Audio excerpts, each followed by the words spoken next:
All right, welcome in, guys. Live coming at you, episode two, Wicked Rister. Mike Manfredi over there at Freedy28 on this on the very app of X or Twitter, whatever you call it. I don't call it X, I call it Twitter I because also call it Twitter. it is not X. But yes, welcome in.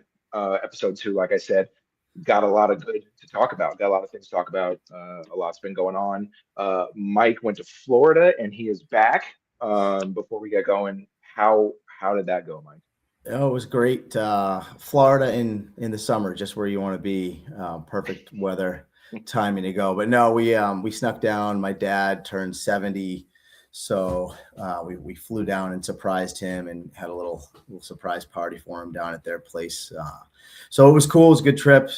Caught up with some family, had some good family time, and got a little bit of sun, a little bit of time in the pool in between massive rainstorms, but it was all good. And now we're back, and here we go, episode two. Excited to get it going. I know it. It's fun to do this. It's great to be able to do that. Talk about black and gold hockey, Boston Bruins, and a lot going on. I think it's probably a smart idea to start with the schedule release. Before we do that, Clutch Mode Pod coming in clutch, right? On the congrats on episode two, doubled your output. I know, right? Like, Amazing. it's only onward and upward from here. Appreciate you guys listening as always. They have a fantastic show on this very network, Boston Sports Zone. Be sure and follow at Clutch Mode Pod on X and Twitter, and also Sports Zone _ Boston, Boston Sports Zone, and us at Wicked Rister _. So be sure and do that. I think a good place to start, like I said, was the schedule release. So a lot of things to break down, and I've got it here in front of me. We'll kind of go a little bit as a little bit at a time, kind of to make this all make sense. Obviously, I think a good place to start has to be the first six games. You're Yeah. not going to be without, your best defender, one of your best players, clearly, in Charlie McAvoy. And in those six games, first off, Boston will open against the New York Rangers September 29th. So as we've kind of been posting daily, it is like you got 70 days, right? We've got 70 days of hockey. It's kind of crazy that it's that close, because it just felt like it ended. Obviously, for teams, it ended further ago than it ended, for some. But nonetheless, you're going to open September 29th with the Rangers at home. Then you go to Winnipeg, you go to Minnesota, and then you get three home games in a row, Ottawa, Utah, and Philly. And I think a Yeah. good question to start off with, Mike, to you is, I'm thinking, what's their record out of the gate? And I kind of have my thoughts, but I wanted to collect yours. We're talking about, so again, the Rangers, Winnipeg, Minnesota, Ottawa, Utah, and Philadelphia. How many of those games are we thinking that the Bruins are able to win in Charlie McAvoy's absence?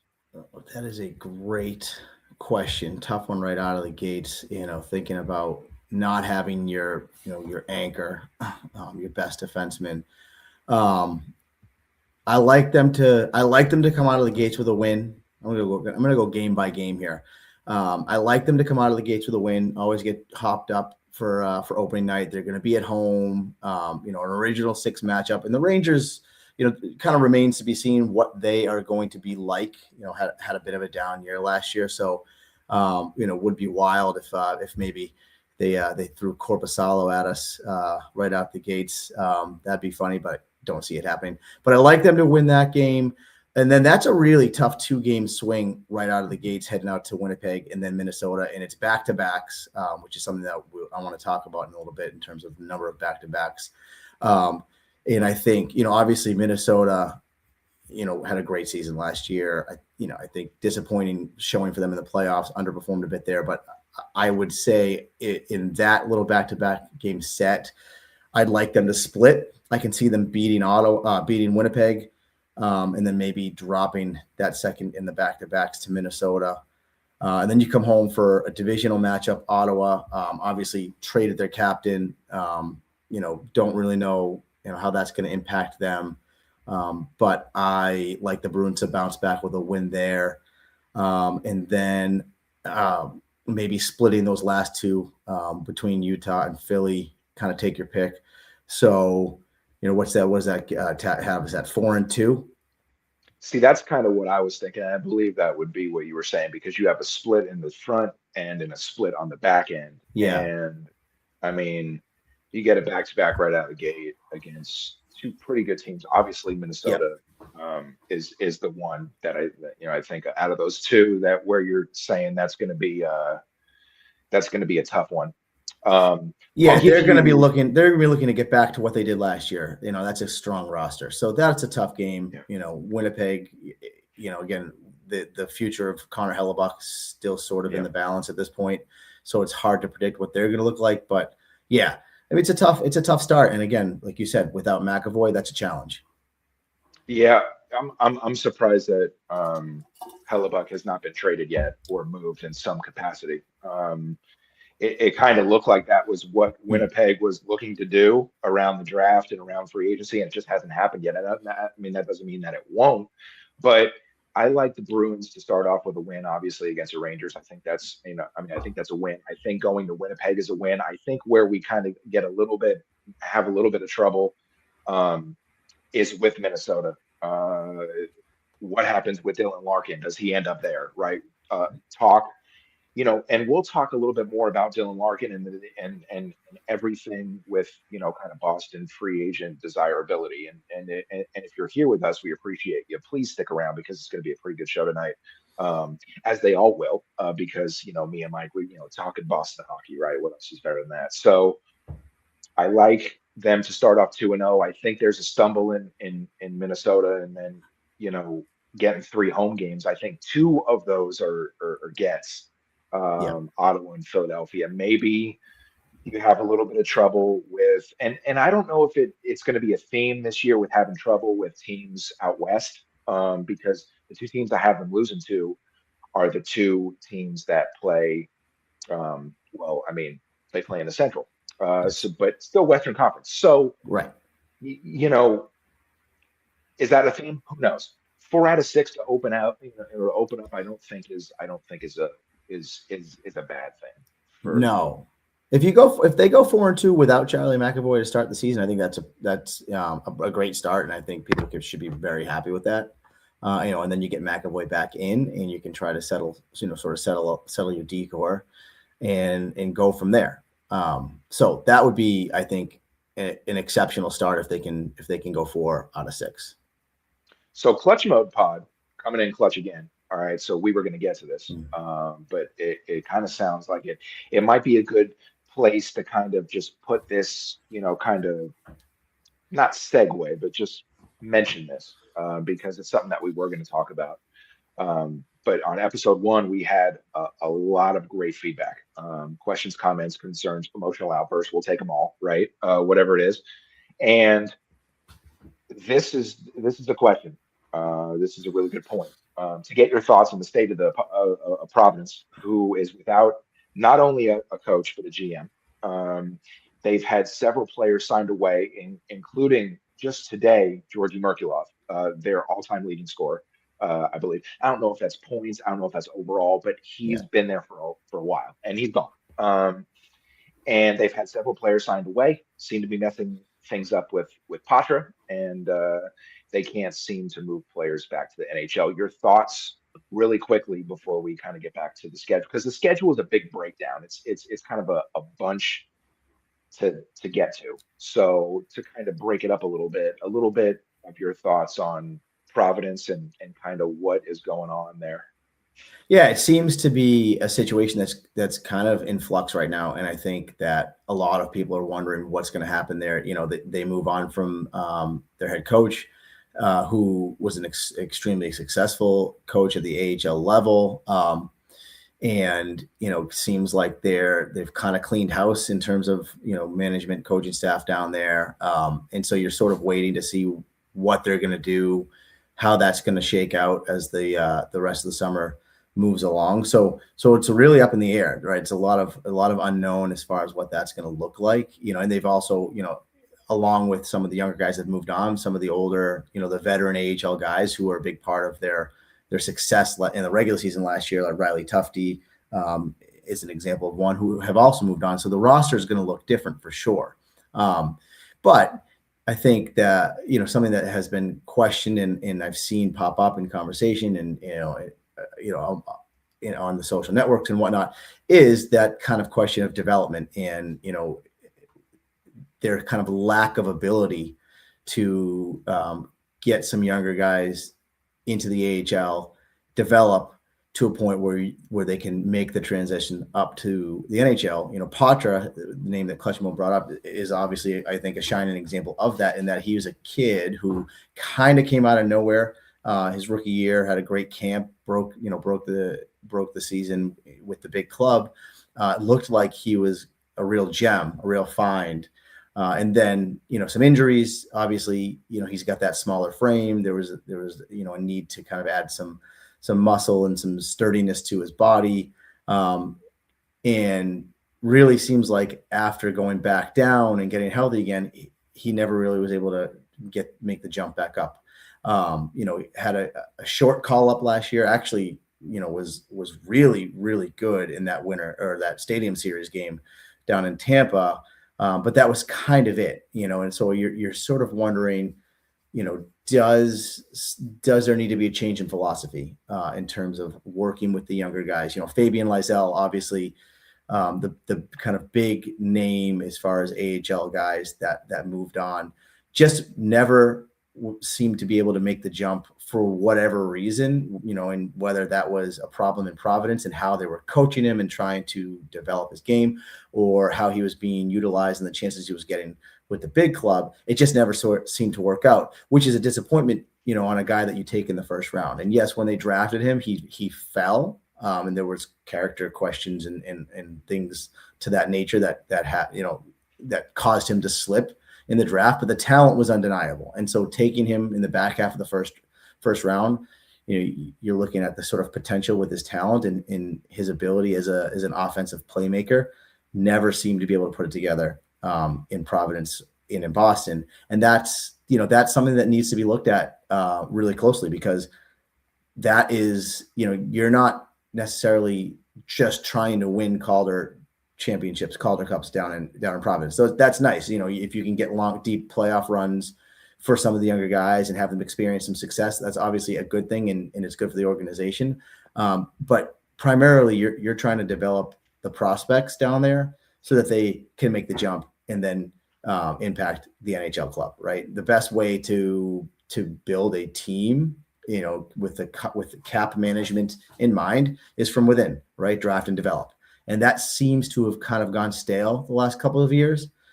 So it's definitely a concern, and it's definitely something that I would hope that they are looking very, very kind of critically at to try and fix that, because there is, you think about some of the prospects that they've acquired in the last couple of years. You want to be able to create a situation where Providence is like that launching pad, because guys aren't going to just come in and make the jump right away. Not everyone's going to be a Hagens, who's most likely going to get a chance at the big club right away. A lot of guys are going to need to spend a couple of years or a couple of months down in Providence, just kind of adapting to the pro game and learning the systems and getting stronger and getting used to the speed of the professional game. And so you really need Providence to be that, like I said, launching pad. You think about guys that are going to be coming up, Zellers, Pelosi, Dean Letourneau, they might need some seasoning at the, down in Providence. And so it has to be an effective tool to get them ready to make the jump. Hagens is, another example where he had a short stint down there in Providence, and he didn't put up a lot of points, but by all accounts played pretty well. And then we saw what happened when he got up here. Clearly wasn't ready. Again, he didn't have a long time, so I don't want to harp on that too much, but you have to look at that, right? Because it needs to be a spot where guys are getting properly developed and ready to make the jump. Yeah. And I think that the knock on Ryan Muganel, while he was in Providence was the lack of development. Um, we're having a problem with development, which is kind of weird, right? You have, a lot of good pieces, and you're able to get to the AHL, playoffs, the Calder Cup playoffs, and then nothing. You know what I mean? Like you're able to get there, and then for whatever reason, that lack of development that has been that was the knock on him, it kind of comes up again, and he leaves to go to Vancouver staff in the NHL, and then you know Evan Gold, who we will talk about. There's going to be a whole segment on staff changes, front office stuff, which is extremely interesting.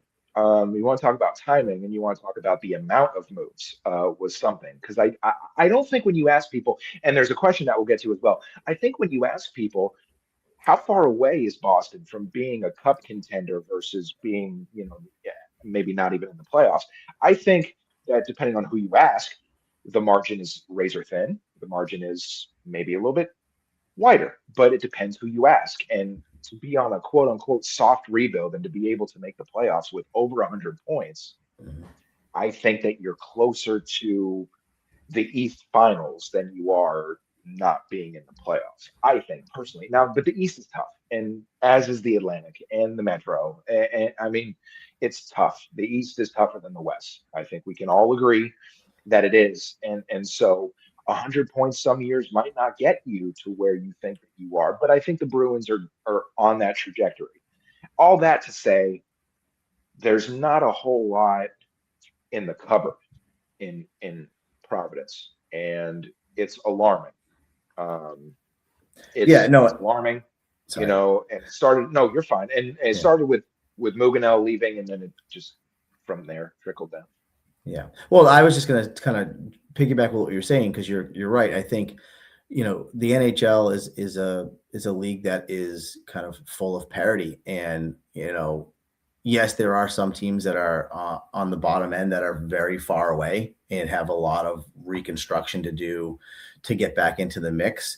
And then there are some teams on the top end, Minnesota, like we mentioned, Colorado, the last couple of years, obviously Tampa, Florida, who are, primed and ready to be contenders, real NHL contenders. And then I think there's a whole bunch of teams that are right in that middle ground where, maybe they're a couple of pieces away, a couple of things that break right for them, a healthy season, a hot goalie, whatever, where they could kind of surprise and come out of nowhere to go on a run. I mean, Vegas was kind of dead in the water, and then all of a sudden they got hot towards the end of the season. You just never really know, what's going to happen. And for me, that's where I think about Providence being, can play a really critical part in that, because, you obviously going to have your foundational players, your top guys, your Pasternaks, your Swayman, your McAvoys. And it doesn't seem to be a problem to find those kind of bottom six guys. It's something that Boston does a really good job of year in, year out, of like going out and identifying, whether it's veterans that they're bringing in or guys that they're bringing up from Providence that can fill like those bottom six roles. And that's an important part of any hockey team. But really, it's like that middle six, that secondary scoring, that's something that it has to come from within, really. And that's where you'd like to see Providence develop guys to where, you're going into a season and you could say, okay, this guy here, he's 22, 23 years old. He's got a couple years out in Providence. He's going to fit in nicely in your middle six somewhere, second, third line winger. And he's going to be, he's going to be ready to make the jump, and maybe he's going to pot 15 goals, 20 goals. Right. And then all of a sudden, when you have that kind of depth, you're in business. Right. And that's, I think, where they've really kind of missed out the last stretch of years. That's like, again, that could have been a guy like Lysell who, develops nicely down in Providence. And now all of a sudden, you call him up and you can put him on your third, second line as a winger, and he's going to pot some goals. He's going to create some offense, and he's going to adapt to the NHL game. And, and now you're off and running. And that's, I think, something that's lacked. Yeah. It's always good to have, it was always talked about like in, baseball, for example, farm system, right? You always want to have that. You want to have somebody that you can call and if if you need in a pinch and get them over here. Guys like like you mentioned, Hagen's going to be a big jump for him, a big year to have the ability to make that jump. And I think a lot of people you could see with the moves, or maybe the moves or lack thereof, that people were thinking were going to happen. I think that you're going to have James Hagens in the lineup night one, and you should, because where are we at with him? It's we need to make this work, or we need to find some other way. You know what I mean? Like, let's get him in there. Let's get him in here. Let's throw him in. Let's see what happens. I think it's time that we do that. Guys like that. So you want to have those guys, over in Providence, to be able to, develop and get them where they need to be. And we're definitely having issues right now with that, because the cupboard is bare. If you look around, you're looking at a team that was the second best team in the AHL last year behind Grand Rapids, and then it like fell apart. The Springfield Thunderbirds beat you pretty easily, which shouldn't have happened if you're looking at something on paper. That's not where games are played, but it happened, and it was alarming. And then the fallout after that, and then we're on July the 21st, and they wouldn't be able to put a team on the ice tomorrow.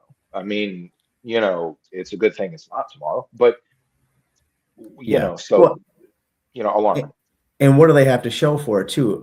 Obviously, yeah, that first round was definitely a disappointment for them, but they had an extraordinary season. But what do they have to show for it, right? I mean, you're talking about a team that, their first line and the guys that were driving that team offensively, right? Riley Tufte, Patrick Brown, the captain, good solid pros, right? But we saw what they were at the NHL level, right? So they were guys that were able to go down because they were older, stronger, seasoned professional hockey players, and have success and I don't want to say dominate, but do really well at the AHL level. But we know that they're not impact NHL players, right? And that I think is something that people want. That's a critique of Muggenau, right? And that's a critique of his, is that he leaned on those guys rather than bringing some of the younger guys into those more critical roles and empowering the younger guys to kind of drive the team and be the leaders and be in those important situations, so that they were getting ready to make the jump, right? And that's something that needs to change. Yeah, no doubt about it. Clutch Mode Pod coming up again. I think the same can be said about goalie development. Identifying talent is great, but they can't get them to the NHL either. Vladar and Bussy, obviously prime examples of the organizational failure. We touched on this last week, and what Mike said was, look, Florida told that guy to kick rocks too. All right. I mean, it wasn't just the Bruins organization. Florida swung and missed too. And they have 2 Stanley Cups in the last 3 years to talk about, and so it happens. But yeah, what Clutch Mode is saying makes total sense. Yeah, the goalie area is one that I love you, Clutch Mode, but I would push back on that one just a little bit, because you think about just the history of goaltenders in this organization going back to, shoot, Reggie Lemlin, Andy Moog. Obviously Tim Thomas was a bit of a kind of anomaly as that late veteran guy that they brought in and I'll just cut lightning in a bottle, and was great here, obviously, for a couple of years, wins Stanley Cup. But Andrew Raycroft was a guy that had some success. And then they trade him for Tuukka Rask, who's 17 years old. They identified in the Toronto system that they really liked him, was not even over here yet, playing in Finland. They identify him, they make the trade, they bring him in, and next thing he's the guy. They draft Swayman, and I have to look back, but later rounds, middle rounds, and he has a great career in Maine, gets to Providence, and next thing he's up and he's the guy there. I think that they historically do a really good job of identifying goaltending talent and developing it to a point to where they can get to the NHL and make an impact. Vladar, he's an interesting one. I don't know that that he was very highly touted when they had him in the system. He had a little bit of a cup of coffee with us. Obviously he's grown and he's matured, over the years as a pro, and he's gotten an opportunity he got an opportunity in Calgary. Now he's in Philly, and he's a nice NHL goalie, but I don't look at him as a guy that I think is a stud who's going to carry you to a Stanley Cup. And again, Bussy is a great story. Love that story so much. So happy for him to have done what he did. But he's what, in his late 20s at this point, and it took him a long time. And again, I don't even know what he's going to, where he's going to be next year. I don't think Carolina's looking at him as their like de facto one goal, number one starter, workhorse goalie. So, you can, it's easy to kind of look at Bussy after he wins a Stanley Cup and say, geez, how are they letting these guys go? Had him in they had him right in the system. Again, he had a chance to make the team and get some starts when Swayman was holding out, and he got beat out by Korpisalo, and so I'm encouraged with them moving Korpisalo, because it does seem like they want to give DiPietro a chance, and he's earned a chance. We talked about him last time, right? So I think you're going to see him get an opportunity to be Swayman to back up, and then kind of who knows from there. But I don't necessarily have the same, I guess, critiques or worries when it comes to the goaltending part. I think that's an area that they have done a pretty good job of, and so that doesn't worry me quite as much. But the other part of it, they have got to start developing, particularly forwards, right? They've got to start. You've seen a number of guys get call-ups from the AHL, defensively, and find a way to settle in, whatever it might be, whether it's the defensive system or what they were doing down there, on the defensive side. Aspero is a great example of a guy who earned an opportunity, but he put the time in. He was an AHL guy. He came over, he worked on his game down in Providence to start the season. And when he got the call up, he never allowed them to send him back. Right. So you've seen guys come in. I think it's the offensive side, particularly for me, that I'd like to see some changes in their philosophy of how they are developing guys, and then just how they're giving them opportunities and how they're trying to sort of transition them to the NHL. They need to get better in that area. Yeah, no doubt about it. Got some good feedback here and some comments, actually, just kind of like saying hello. Danny, what's up, man? Thank you. Hey, Danny. Thank you for coming by again. We appreciate it. And then followed it up with it's the Double D's card account. That's an elite name. That is an elite profile name. But we got that. We have also, if Connor Hellebuck ends up on the Panthers, it'll be BS. It sure would. You know what they don't need? They don't need that. Yeah. See that. I think the entire league of fans collectively, especially the ones in Boston and in Carolina, even, right, as defending champs, would say, please no. Up and down the entire Eastern Seaboard, it would be, do not do this, because their top 7 or 8 is probably one of the best, if not the best, in the league. So we don't need anything of this. So hopefully Danny did not put the kiss of death. Yeah, I don't think, Danny, I don't think you have to worry too much about that, because I don't think they have anything that resembles cap space in order to trade for him and then sign him to the contract he's going to get. So, but we might be looking back at that Olympics and saying, what the heck happened? Everyone just sat around the locker room and said, let's all go to Florida. Yeah, that's kind of what that looked like. I was going to bring up cap space too. I mean, if they have it, there's a rule that should be put in so that they're not allowed to have it, because there's just, I mean, there's only one puck, you know what I mean? And to have that many good,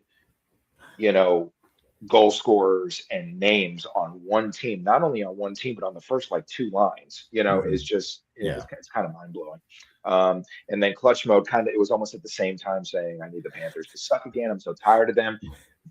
I think we all do. We all feel that way. Yeah, we all collectively say that. Danny had another question, but before we get to that, I wanted to, first off say thank you for being here. We're having, more and more folks join as the stream has gone on. We're on for about a half hour, and there's a good amount of you here. We appreciate you guys being here. Be sure and follow. Let me get this comment off so you can see Mike Manfredi over there at Freedy28. I'm Jason at JW Sports 704. At Wicked Rister _ is the show, and at Sports Zone _ Boston is the network. It's a lot of information. It's a lot of ats. It's a lot of words. But one at a time. Go follow all of us. We appreciate you. It's how we're able to continue to give you this great content.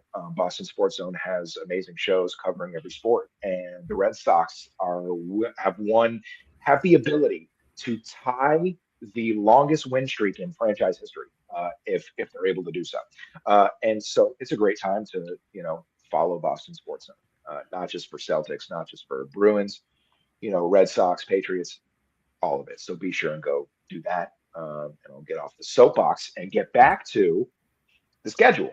I think it was a good time to kind of segue briefly away and then segue back, because it's a lot of information. We're going to do schedule, and then we're going to do a little bit of front office. Mike mentioned back-to-backs.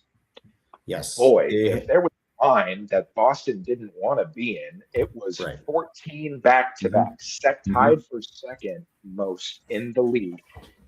Pittsburgh has the most. I don't know how they did this. They made Pittsburgh have the most, and then Buffalo, Boston, Florida, Ottawa, Washington all have 14. Mike, you mentioned it earlier. Your thoughts on that portion? Yeah, it's brutal. I mean, obviously they're not alone in that, and I understand that they have to fit the schedule, and there's going to be events happening in arenas and lots of different factors that play into it, and travel and all that, But yeah, I mean, 14 back-to-backs, it's tough. That is, and I think I saw a stat, the percentage of teams that lost that second game in back-to-backs last season. I mean, it's a tough spot. It's going to be a real challenge. And, all the more reason why they have to make sure that they're building some decent depth into that roster. It's going to, there's going to be risk of injury, overwork, happening with guys. And so it's tough. 14 back-to-backs. And like I said, right out of the gates, you have an extremely difficult one out in the Central Division there with those two teams. It's going to be a challenge. It's going to be a real challenge for them to kind of handle that. And so, we'll see. It's going to be a factor, though, for sure. That's a situation where, you might be looking back at the schedule, come March, April, and looking at those back-to-backs and really analyzing, points lost or points picked up, in those back-to-backs and what kind of an impact that's going to have on their record overall. But it's tough. That is a tough draw for the Bruins. Yeah. So I would be in the wrong if I didn't mention kind of the source of this information. Yes. If you don't follow Jason Greger, he is up in Edmonton. He does work for Sports 1440 up in Alberta. I got this information from him, so credit to him. Another one from him. They were kind of back to back, obviously, after the schedule came out. Number of games that NHL teams have when they face an opponent on the second half of a back-to-back. Boston has 8. So Boston has 8 games when they face an opponent on the second half of a back-to-back. Montreal has 19. They face 19 teams on the second game. Why would I had not seen that? I'm in shock. All right. Yeah. They went to the East Finals. Okay. And you give them 19 tired ass teams coming off of a game already. The second team there is Anaheim, and they went to the playoffs as well. Yeah. They have 18. But Boston, Ottawa, and Utah are tied for third fewest in the league. Mm-hmm. So to summarize, you gave them 14 back-to-backs. So they're going to be facing 14 times they're going to be the team that's more tired, right? Mm-hmm. And then, well, I don't know about that. Maybe they're facing another team that's played a back-to-back. Yeah, it could. Right. I mean, so 14 We'd have teams to are we'd pretty have to get natural. really in the weeds of the NHL schedule Yeah. to come up with all of Yeah. that. But Yeah, I mean that's wicked. I'm sure yeah, Jason Gregg was doing that too. And yeah, Jason is his name is not spelled like mine. Okay, it's spelled without the Y. If you're looking for him, um, but yeah, so eight is the number that they play on the second half of a back-to-back. Um, I uh, just I again I know that I'm sure a lot goes into doing the scheduling at the NHL front offices, and I can't pretend to know what goes into that and all the different factors. That's above my pay grade for sure. But I guess my question is it too much to ask for there to be some more balance in that? You know what I mean? The sort of like severity of the differences in some of these teams and what their schedules look like. It's just yeah, like you are, like you said, you're basically seemingly building in an advantage for some teams just by the nature of scheduling. yeah. I'll take the Golden Knights hat off for a second here. They only have eight back-to-backs, and they Okay. went to the Stanley Cup. They will have eight back-to-backs, as does Calgary. And if you're wondering how many Carolina has, they have 12. But yeah, that's all the information on those. A couple of other kind of nuggets. Um, if you want to start off this, if you don't follow Russ Macias, he's pretty good too. I hope I'm saying his name right. He does Boston Bruins beat writing for the Hockey News. He also does Islanders stuff for the Hockey News as well. If you're not following him, please do so. And that is at Rusty Mac 26. What he has said, um, the Bruins go on a California road trip in October on the Mhm. 13th, with probably what might be the latest game played in a while in on the East Coast. It will start at 11 11. p.m. Right? Yes, yes, it will start at 11 o'clock, and that game is in San Jose. Yeah. He notes it might be the latest puck drop for a game ever.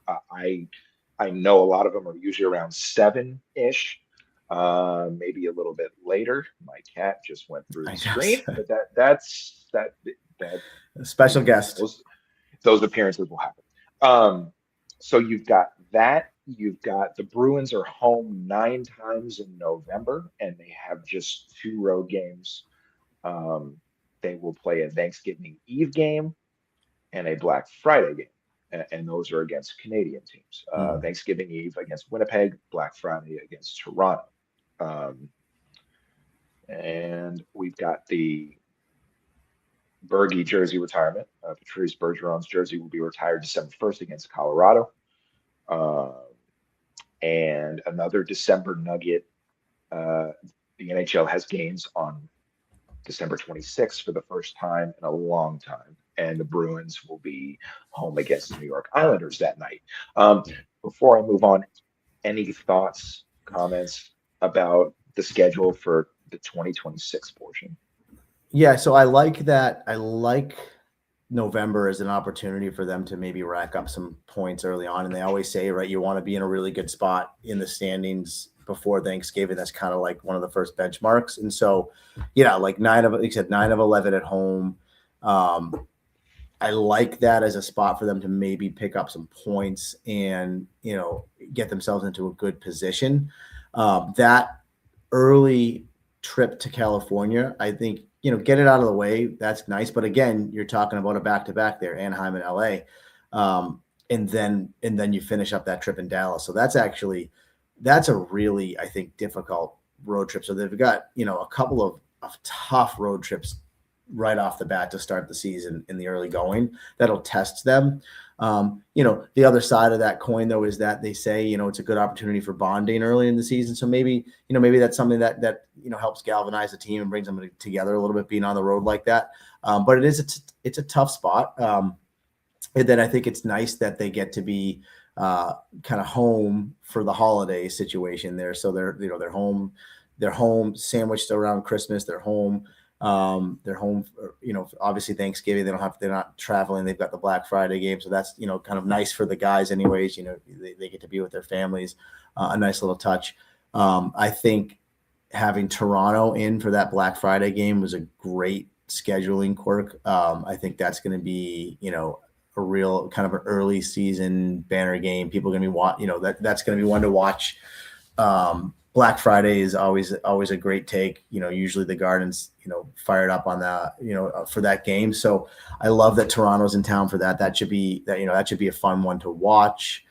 You've got Montreal coming into the Garden early on in the season as well, which is cool. Maybe try to kind of reignite that rivalry a little bit. Now that Montreal has gotten themselves back into being, I would say borderline, if not elite level team.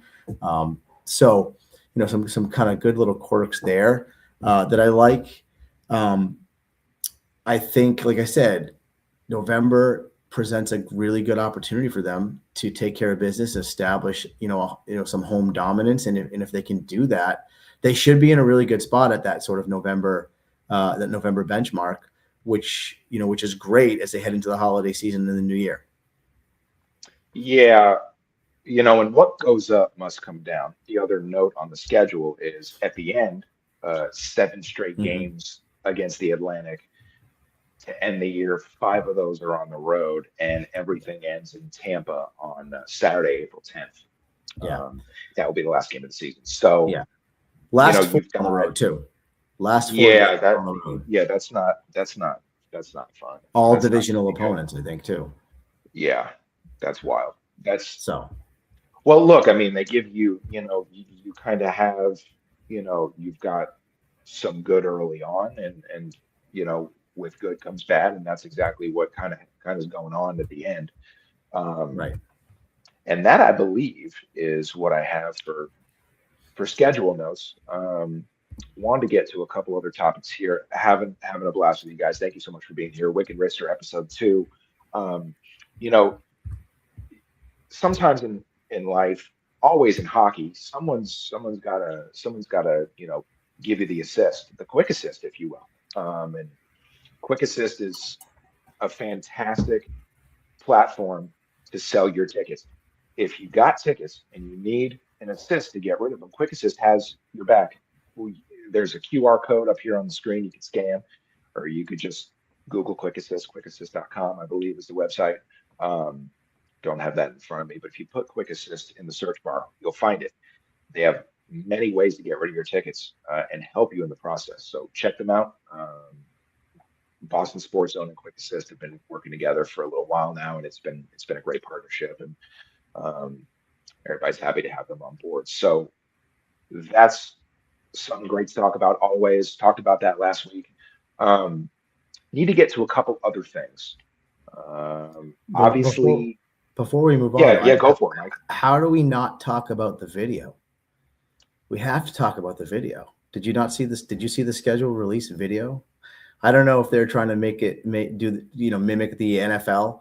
Right. I saw a couple of teams did this where they put out like kind of funny little videos to sort of announce their schedules. Yeah. I got a good chuckle out of the Bruins one. Obviously the NFL has sort of cornered the market on it, and they do a great job with that every year. Those videos are getting more and more creative. But I saw like the Islanders did one, the Oilers did one, but the Bruins. So you didn't see it. I guess I'll just kind of describe it to you. It was some really B-level, C-level acting by Nikita Zadorov, Charlie McAvoy, Jeremy Swayman, and Blades was in it, and Todd Angeli was in it. They basically came in and decided they needed to release a schedule because Admin was on vacation and Zadorov was running the show and he was running a meeting. It was comical. I enjoyed it. Check it out if you haven't seen it, but it's entertaining. Again, I don't think anyone is going to be getting any calls from Hollywood for acting careers. But they seem to have fun with it. There was a guy, I don't know who this guy was, but he was playing the role of like a security guard. And in my opinion, he absolutely stole the show. So if you watch that, check him out. He was hilarious. But it was funny. And I'm wondering if this is something that more, NHL teams are going to try and do, just, with their social media teams to, just spark interest in the summer when there's not a lot going on. It was kind of a fun way to do it. And there was a little cameo from Bergeron in the end too, which I thought was a nice touch. I was going to ask. I had seen something with Bergeron, and I was going to ask if that was it. And that is, I mean, that's actually a great way to segue into more Bergeron Yeah. talk. Yeah. What you're saying about the schedule release videos, obviously, um, the NHL season is a little bit longer than the NFL, but I know the NFL kind of has the market on that, and they've done a really good job. Different teams. It would be really, really cool to see more NHL teams do Yeah. that. You mentioned a handful of them do that. I think, the social Yeah. media teams get creative, and I think it's really cool to do. Yeah. I did see the Bergeron cameo, and people were um, people were saying, "Wait." And I think actually Dom might be one who actually said this. I'll put him up here. Um, he wanted to say that it's only our second episode, but Uh, thanks for bringing the podcast back to reality. Dom, thank you so much. I Thank think you, I'm going to Dom. plug you. I think I'm going to plug him real quick. When Bergeron appeared on the schedule release video, I think Dom said, "Wait, so Bergeron is like the social media? He's working social for the Bruins or something like that." And I was like, "Wow, that's hilarious," because he makes the appearance and it kind of looks like, I mean, it kind of looks like he kind of is, you know what I mean? But, the thing about Patrice Bergeron is, we know it's going to be a big night, December 1st, for him and his family and for the organization, um, because his number 37 will rise to the rafters at TD Garden and he'll be there forever. Um, and I'll ask you this in just a second, but my kind of thoughts on that are the model of consistency. Same team entire career. Drafted, came on, was nothing but consistent, put up nothing but numbers that deserves not only a Hall of Fame bid, but also to have his number up in the rafters. And he's going to get both. And it happened in such a quick amount of time. And there's nobody more deserving. Yeah. The Bruins captain for a number of years, and just I can't say enough good things. I know you have thoughts, and I wanted to collect them from you about Patrice Bergeron's number retirement. Yeah, I mean, I could go on and on about Bergy, and I did. In fact, I did. I wrote an article. Check it out at the Boston Sports Zone Substack if you haven't seen it. Right after they announced the Hall of Fame and then the jersey retirement, I did a little piece just kind of putting all of my thoughts and kind of highlights from his career down on paper, and what a career it was. Like you said, played his entire career with the Bruins, never played anywhere else. The quintessential Boston Bruin, just everything you could want in a hockey player. Fans loved him. And his teammates loved him. He had the respect of the league, and I would say that if not for Randy Jones, I think he would have put up even better offensive numbers, because he was trending towards an elite offensive producer at the center position before that horrendous hit that he took that kind of derailed him for a couple of years. And so obviously just, his ability to come back from that though, and regain the traction in his career and get back to being Mr. Everything for the Bruins, an assistant captain for a long time, obviously wore the C his last couple of years, in Boston. Like I said, I could talk forever about him. Obviously, probably my favorite player to ever wear the jersey. It's basically him, Cam Neely, and then I have an affinity for David Krejci. So, but those are the three. But Bergeron was just he just did so much for this team, and then obviously became ingrained in the community. Makes his home here still, has raised his kids here. Such a fixture in the community. Did so much charity work. Was just such an integral part of the organization. And I think is probably you're going to see him behind the scenes anyways, continue to play a role and play a part and be around. But yeah, I mean, came in as an 18-year-old, really kind of shot, to stardom pretty quickly, because he didn't have a decorated junior career, only 1 year, in the Quebec Major Junior League. And it was a good year. Got drafted, came in as an 18-year-old, made the team out of camp, had a pretty respectable rookie year. I think he had 35 points, 16 goals as a rookie, and established himself or right away as a real important part of the team, and that continued all the way through to the end. And obviously, so thankful that he had the opportunity to lift the cup once in his career. It's a shame that he didn't he didn't have that honor more than once. They you could argue that they should have. He probably should have had 3 cups in his career, if I'm being critical. But he's just such an amazing player. Selke finalist, won the Selke 6 times. Selke finalist every year, won the Selke 6 times. Did everything. Yeah, was he putting up 100+ points like a Connor McDavid does year in and year out? No, right? But he did everything else. He did so many other little things. His leadership, his face-off, his defensive play, the small, the kind of like simple parts of the game, the small areas of the game, all the important areas of the game that you need to pay attention to. He was so good. Killed penalties, could play in the power play, so versatile.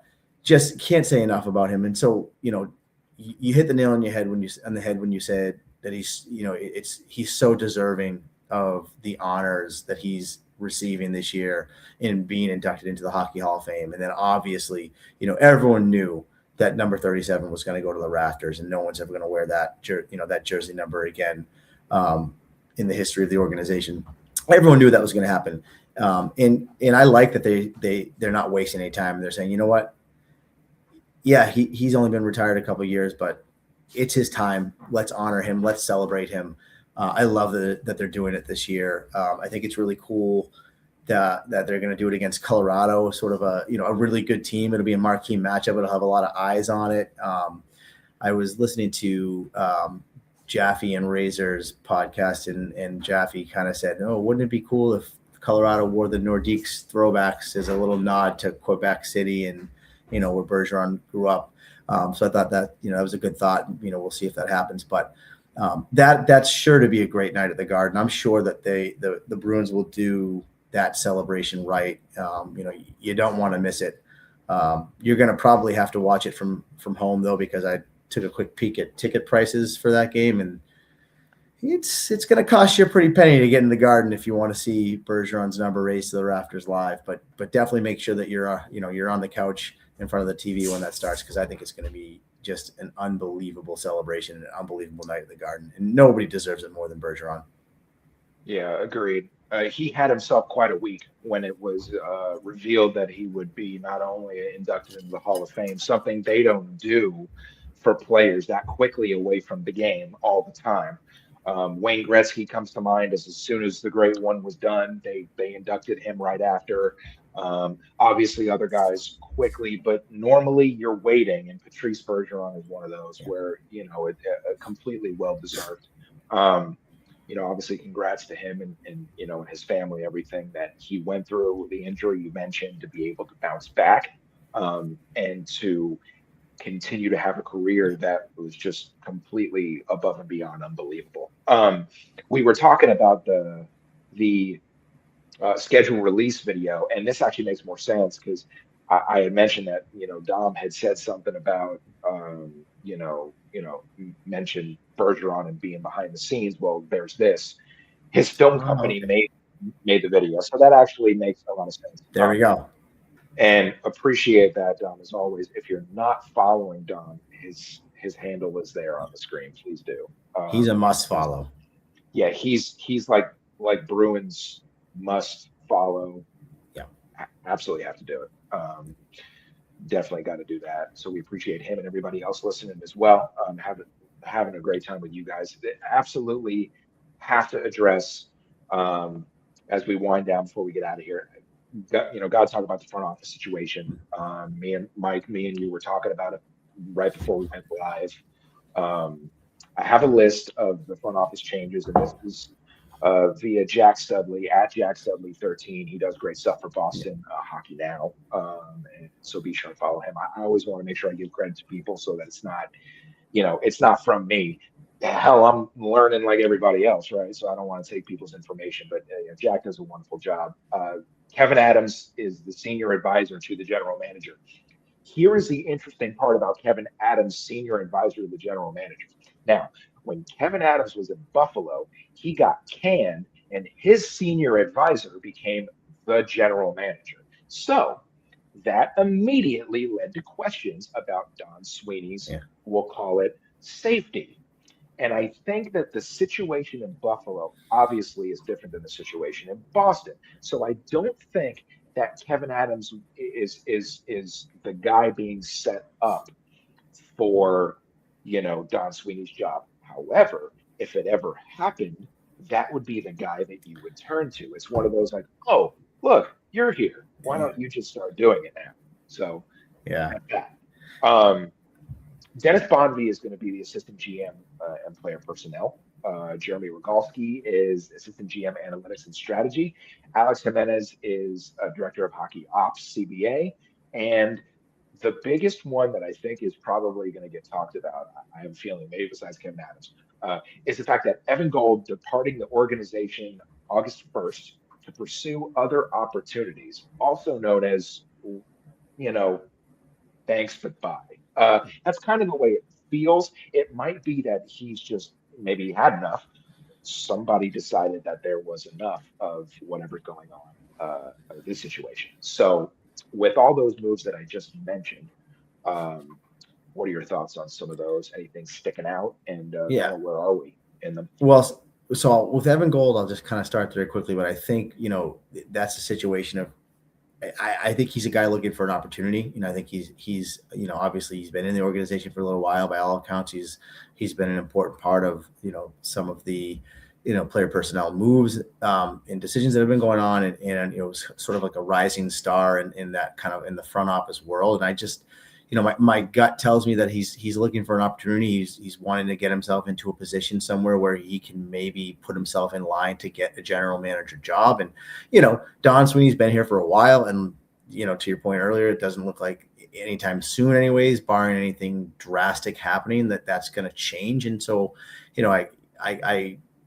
can't blame Evan Gold if he's sitting there saying, well, I'm kind of blocked off from, what my goal is here. And so he's, going to go out and explore other opportunities. And I'm sure he will find an opportunity somewhere, and eventually get a chance to be a GM somewhere. I could see that happening. So, you wish him luck, say, hope that works out for him. And then, within our organization and the guys that are here and the guys that are, that are coming in or sort of moving roles, a couple that stick out to me, but Dennis Bonvie kind of getting that promotion to assistant general manager is one that kind of sticks out a little bit for me. He's a guy who's been around for a little while. He played in the league, Razor mentioned he played with him. So he's been in the NHL. He's been around the game for a while.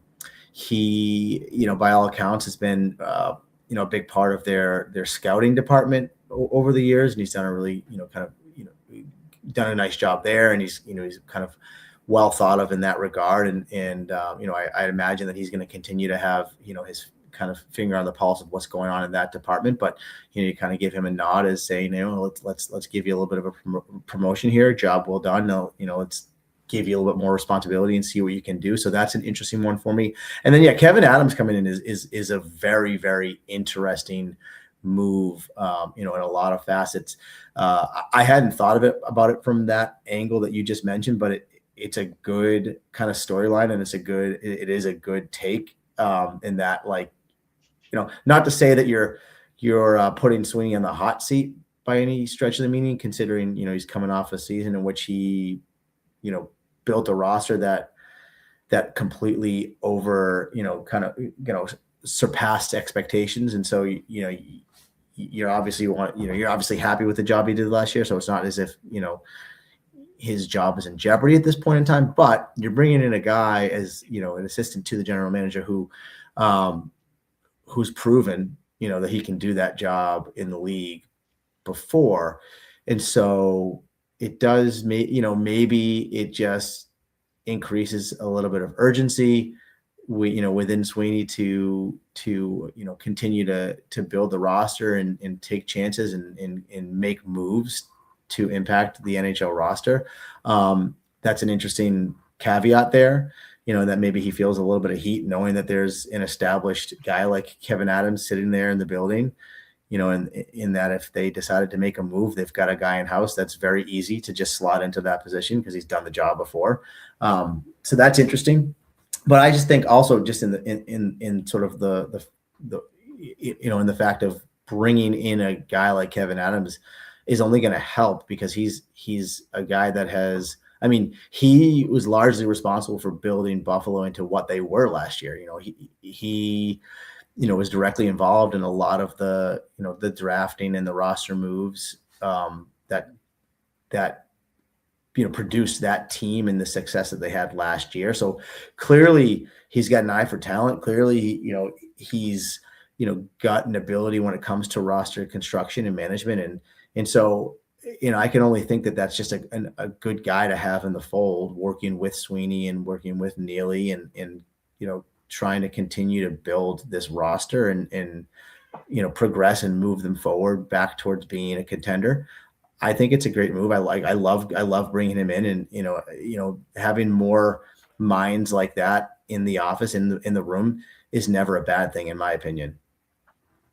Yeah, no doubt about it.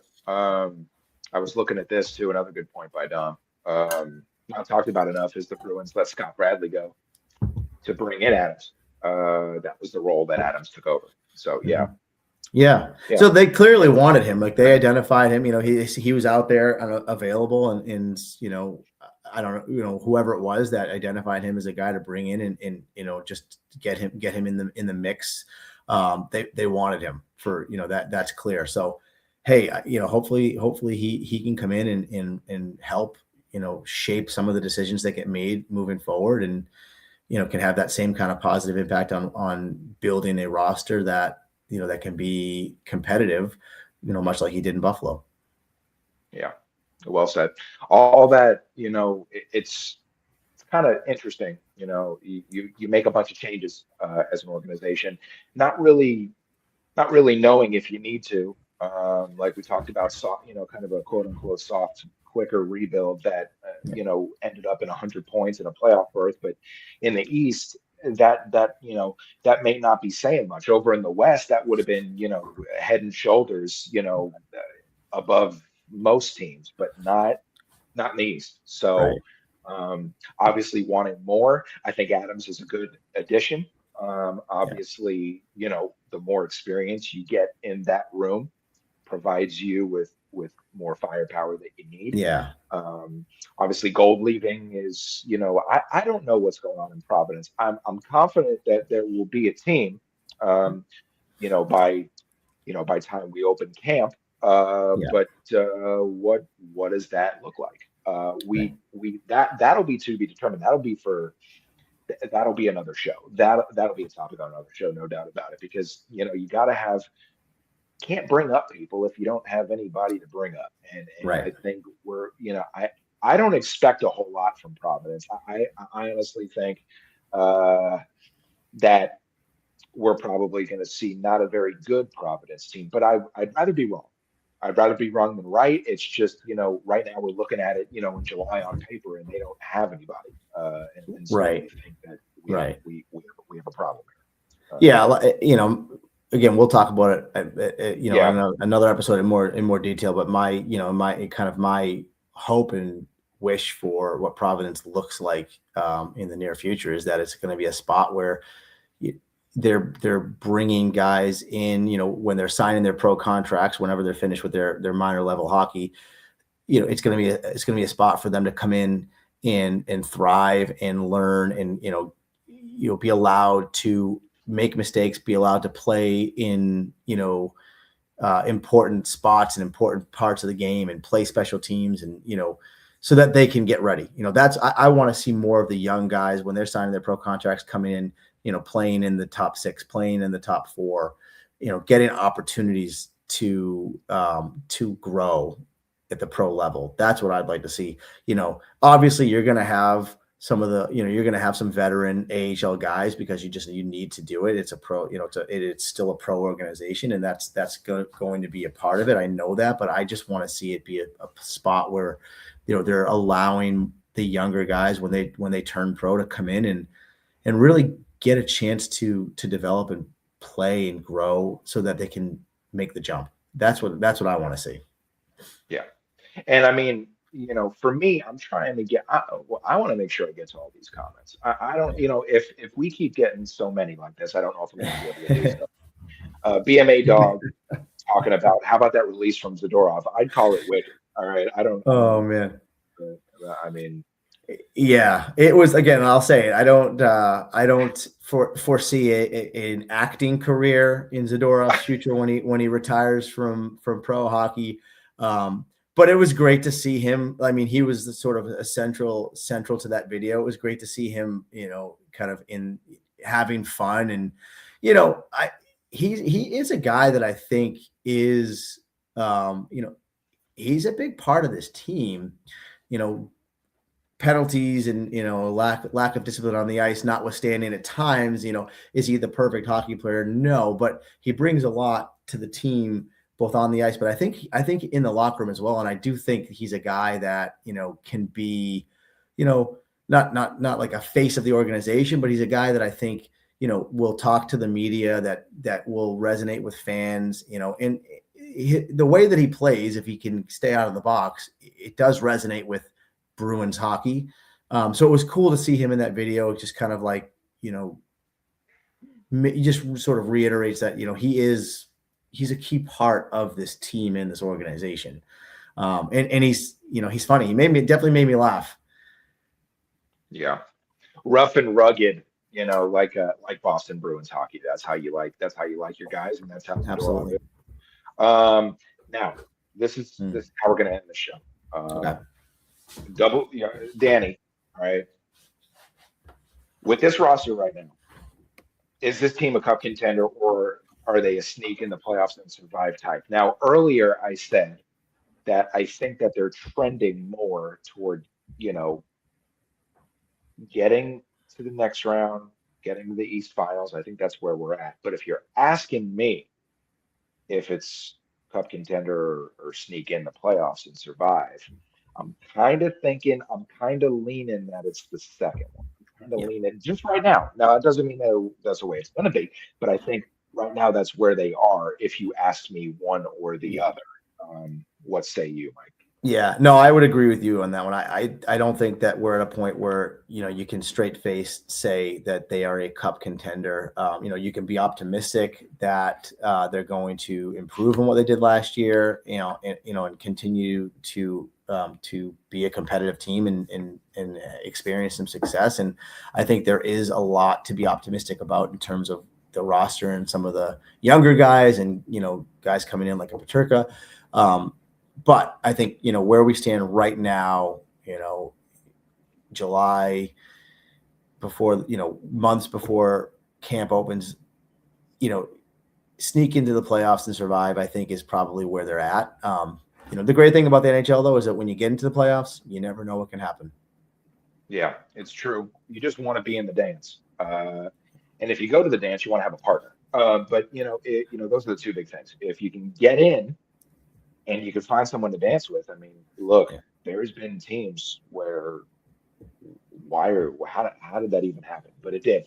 Right. And so I think that, yeah, Right. you just kind of want to be there. The NHL is like the only pro league really where an 8 seed can realistically go on a run. I mean, what was it? I know like the Kings did it, years ago, but an 8 seed, the NHL is a different animal. It takes a hot goalie. It takes, somebody to go unconscious and start filling the net and scoring all kinds of goals. I mean, who saw Texier from Montreal scoring as many goals as he did in the playoffs last year, right? Comes out of nowhere, and they go, to the East Finals. So you never know when you get into the playoffs. And I do think that, there are pieces on this Bruins roster that is, if they're healthy and they're kind of going, if they make it to the playoffs, like I said, Jeremy Swayman, he could get hot. He could steal a couple of series for you. You never know.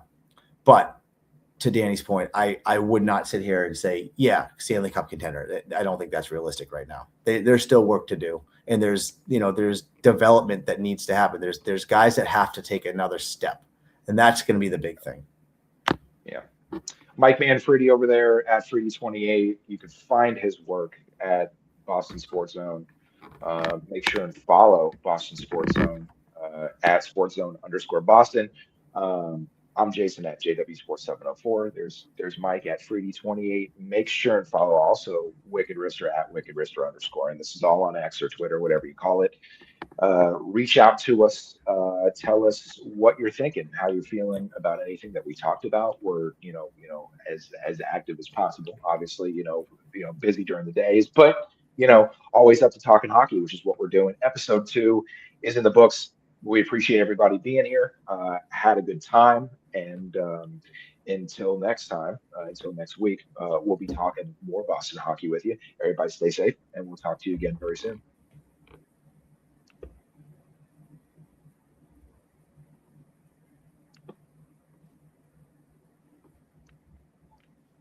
Oh, sorry, Mike. I'm trying to play it. Yeah. Sorry, we're still working out the kinks. It's early.